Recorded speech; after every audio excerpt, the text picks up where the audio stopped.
जी बाहर की दुनिया का संघर्ष और अंदर की दुनिया का संघर्ष दोनों में बैलेंस कैसे करें? अगर बाहर हम किसी से प्रेम करते हैं तो हम ये आकांक्षा रखते हैं कि वैसा ही प्रेम मिले, बट नहीं मिलता तो फिर महाराज जी अंदर से दुखी हो जाते हैं। ऐसे में आपने आपको कैसे?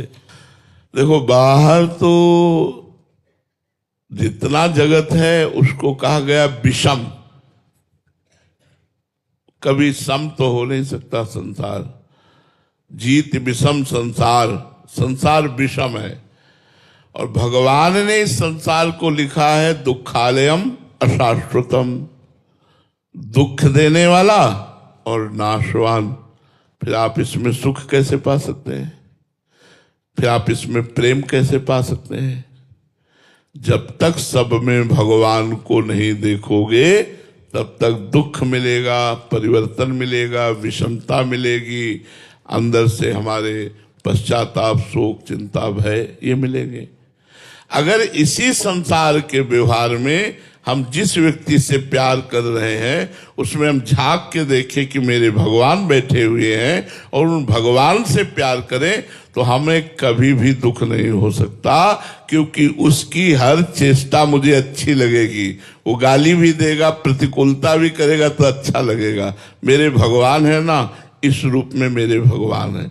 जब तक भगवत भाव नहीं रखोगे तो संसार दुखमय है, संसार विषम है, संसार में द्वंद्व है। कभी लाभ, कभी हानि, कभी सुख, कभी दुख, कभी मान, कभी अपमान, कभी जय, कभी पराजय, ये सब बना रहेगा।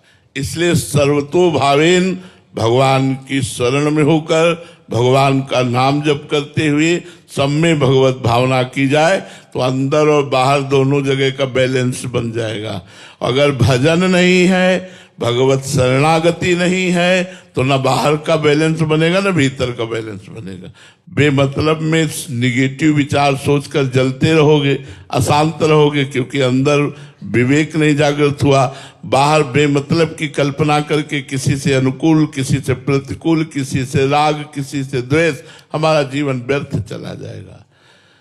तो यदि हम बाहर और भीतर दोनों जगह मंगल चाहते हैं तो गोस्वामी तुलसीदास जी कह रहे हैं, राम नाम मणि दीप धरी, जीह देहरी द्वार, तुलसी भीतर बाहिरो, जो चाहसी उजियार। बोले भगवान के नाम रूपी मणि को जीभ रूपी द्वार पे रख लो तो भीतर भी बैलेंस बन जाएगा और बाहर भी आनंद रहेगा।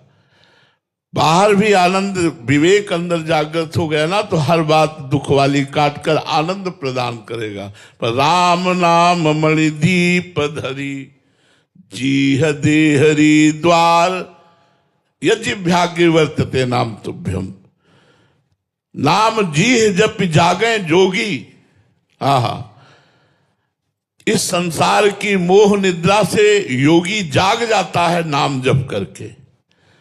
अगर जीव से नाम जप करोगे तो कंठ में जाएगा, कंठ से हृदय में जाएगा, और जब हृदय से नाम चलेगा तो भगवत साक्षात्कार हो जाएगा।